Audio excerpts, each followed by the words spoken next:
Pulau Jawa dan Sumatera paling banyak dikunjungi ketiga calon presiden sepanjang paruh awal tahapan kampanye pemilihan presiden 2024. Pergerakan suara yang dinamis pada sejumlah daerah di kedua pulau serta jumlah pemilih terbanyak mendorong para kandidat mengintensifkan kampanye di sana. Berdasarkan rekapitulasi tim Kompas terhadap agenda kampanye yang diikuti dan rilis pers yang dipublikasikan tim ketiga pasangan capres dan cawapres, setidaknya 94 kabupaten kota yang secara akumulasi dikunjungi ketiga capres sepanjang 28 November 2023 hingga 2 Januari 2024. Dari total kabupaten kota tersebut, mayoritas berada di Jawa dan Sumatera. Namun, di antara tiga capres itu, ada persinggungan titik kabupaten kota yang dikunjungi. Capres nomor urut 1 Anies Baswedan misalnya, berkampanye di 38 kabupaten kota se-Indonesia selama 36 hari kampanye. Capres nomor urut 2 Prabowo Subianto berkampanye pada 17 kabupaten kota se-Indonesia. Adapun Capres nomor urut 3 Ganjar Pranowo berkampanye ke 39 kabupaten kota se-Indonesia.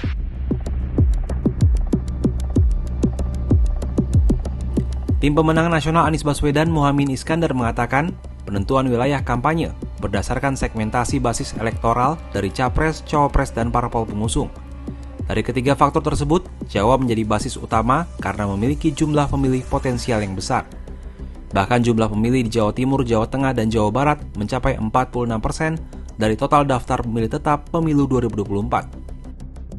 Tim kampanye nasional Prabowo Subianto Gibran Rakabuming Raka memprioritaskan separuh awal masa kampanye untuk berkunjung ke Jawa dan Sumatera.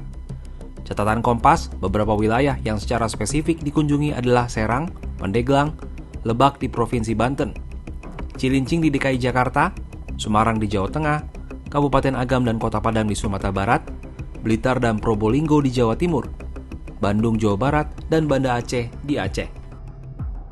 Sementara itu, tim pemenangan nasional Ganjar Pranowo Mahfud MD menjelaskan, kedeputiannya telah menyediakan peta dasar kampanye yang didasarkan target perolehan suara.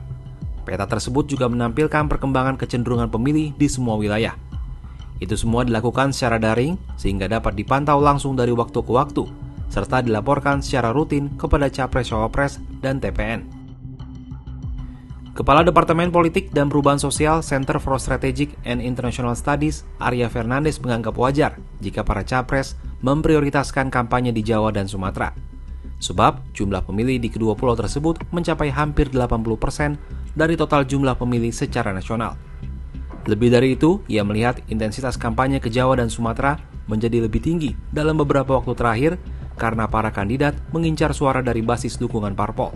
Arya melanjutkan, meski potensi suara terbesar ada di Jawa dan Sumatera, para kandidat juga tidak boleh melupakan kampanye di luar dua wilayah itu. Selain untuk memenuhi syarat kemenangan, setiap daerah juga memiliki permasalahan, kebutuhan, dan kompleksitas berbeda yang harus dipahami oleh setiap kandidat.